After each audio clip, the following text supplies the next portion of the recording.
Hi, my name is Jeff Hughes. I am the founder and CEO of Level Up Learning. We operate both Skill Samurai and Level Up Kids. Today I want to tell you a bit about who I am and the experiences that have shaped me and brought me to this place. One of the things that I'm passionate about is the power of education to transform people's lives.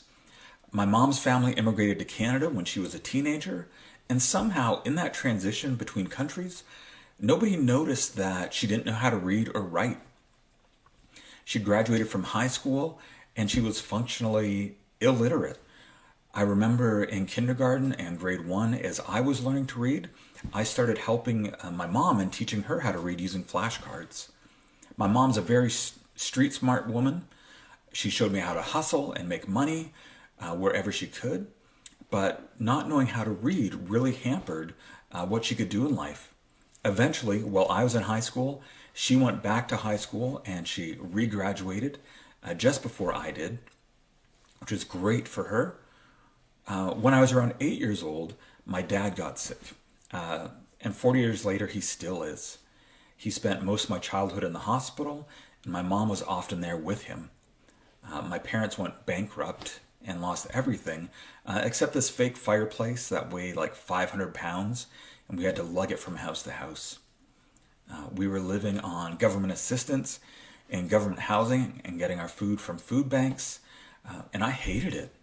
And at 12 years old, I took that and I started serving others who had less than me. I found a local soup kitchen, and every Monday night all through high school, I would go there and wash the dishes. When I was 13, I was able to raise money and travel to Jamaica to help families who had been devastated by a hurricane. After graduating from high school, I was given the opportunity to go to Moscow, and I was able to work with juvenile delinquents and teach in local schools. And I got to experience the power and the transformation of education, both for me and those boys. When I returned to the States, I was able to keep doing that work. And in 1994, that work was acknowledged by U.S. Congress. I eventually went to college in Minnesota. I got a bachelor's degree in cross-cultural communication, things like anthropology and linguistics. Most importantly, while I was there, I met my wife, Sarah, and she shares my passion for serving others. During our second year of marriage, we moved to the Philippines, and we worked with women who had been forced into prostitution. We were part of a team that was teaching them life skills and business skills. We taught them how to set up micro businesses so that they could be independent and support their families. And Sarah and I spent the next dozen years working with teenagers. Along the way, I earned a master's degree in youth work, and eventually I taught those same classes as a university professor. And I learned that as long as I was working for someone else, I would never be able to generate enough revenue to carry out the larger plans that I had. So I began exploring businesses, and I spontaneously bought a pizza restaurant. It was a mistake, but I always tell people that it was my starter business.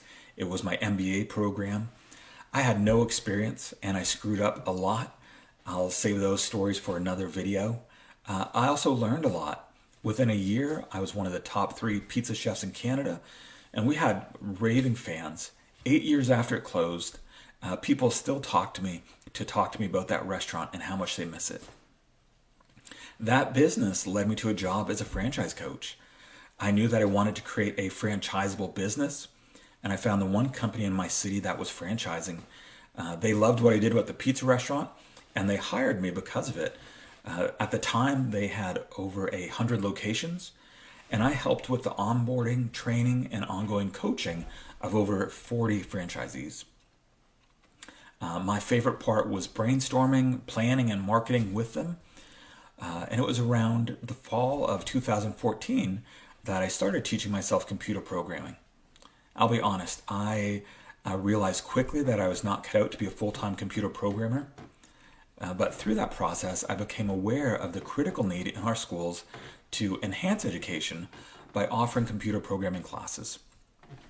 I saw a need and a business opportunity, and in 2015, we offered our first coding camps.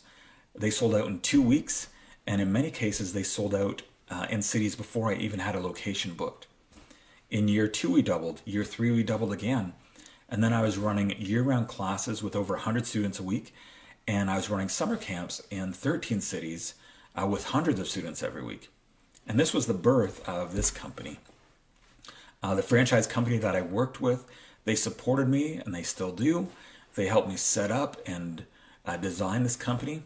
They've been great mentors over the past 6 years. There have been a lot of evolutions, but the drive is still the same. I believe that education transforms people's lives. And through franchising, we are able to transform more lives and more communities than I could reach by myself. And we're looking for franchise partners that share that belief. This isn't just about kids' coding classes. This is about lifelong, transformational education opportunities. People can come to our centers, learn new skills, and then go out and use them to improve their lives. In my next video, I'll talk to you about why we are focused on STEM, science, technology, engineering, mathematics. We'll talk about the skill gap, the job gap, and the opportunities for high-earning careers that these skills qualify students for.